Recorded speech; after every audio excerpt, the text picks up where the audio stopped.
तर नमस्कार मंडळी, मी सिद्धेश गोरे तुम्हा सर्वांचं पुन्हा एकदा स्वागत करतो. आणि सकाळ सकाळ पेट्रोल घेऊन कुठे तर चला दाखवतो. तर त्याआधी हे बघा कळंबाचे आंबे. तर खूप वाट लावल्या पक्षाने खाली पाडून, म्हणजेच की आपल्याला काढायलाच भेटले नाहीत पावसामुळे. पाऊस यंदा लवकर आला मे महिन्यात. आणि इकडे आई बघा आपली मळी साफ करते, कारण का झेंडू लावले ते साफ करते. आणि आता आपले नांगरणी चालू होईल, तर म्हटलं आता ट्रॅक्टर आपला चालू करून बघूया. तर आधी पेट्रोल ओतून घेऊया.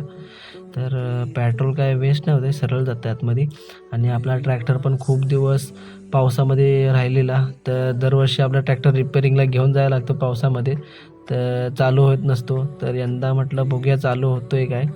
तर आधी पहिला ट्रॅक्टर बाहेर काढून घेतला आणि खूपदा किक मारून बघितली, तर मला वाटत नव्हतं हा चालू होईल असं. तर शेवटी नेमकं आपल्या देवाच्या कृपेने आपला ट्रॅक्टर चालू झाला. आणि फायनली म्हटलं चला आता नांगरला चालू करूया म्हटलं. तर आता ट्रॅक्टर बाहेर काढून घेतो इथून.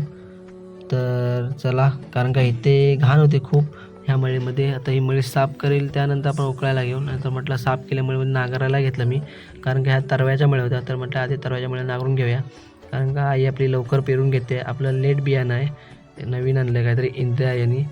तर आपली मळी उकळून घेतली आपण हे सर्व.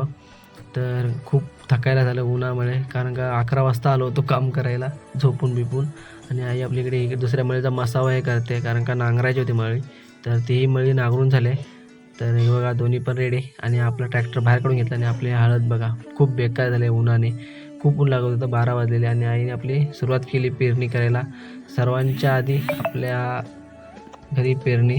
तर आईने पेरणी पण चालू केली. आम्ही यंदा इंद्रायणी बियाणं वापरलं आहे. तुमच्याकडे कोणतं बियाणं वापरलं नक्की सांगा. तर भेटून नेक्स्ट ब्लॉगमध्ये. सबस्क्राईब करून ठेवा आपल्या चॅनलला.